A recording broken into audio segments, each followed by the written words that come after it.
It could be the biggest shake-up of the Dangerous Dogs Act since it came into force more than 20 years ago. Owners to be held far more responsible if their dogs go on to kill or injure. At the moment, the maximum sentence handed down to owners of dogs that kill people is 2 years in prison. The public is now being asked whether this should be increased to 7 years, 10 years, 14 years, or life. And owners of dogs that injure someone or kill a guide dog, for example, could face between 3 and 10 years in prison under the plans. Whatever happens, it's too late for Shirley and Michael Anderson. Earlier this year, their daughter Jade was killed by a pack of dogs at a house she was visiting near Wigan. But the dog's owner wasn't prosecuted, as the attack happened on private property and the dogs weren't banned breeds. We welcome the changes. We think it's a next step forward. But the main campaign, what we're trying to do is we're trying to stop early prevention from it happening in the first place. Dog control notices, educating people, you know, making sure your dog's on a lead in public places, parks. You know, you go to your local park, you see dogs just roaming about, there's little children playing.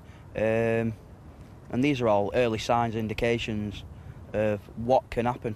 It's just really hard. But we want to try and help other people with it. We just don't want other people to go through what we're going through. We have 2 other children as well, and you know, your everyday things that you do in life, like you sit down for a meal together, your family holidays, even just going to the shops in your car, you know, and even know that you feel that she's there with you all the time. And we love her unconditionally, but she's not here. There are worries that threatening irresponsible dog owners with lengthy prison sentences might force some to take drastic action.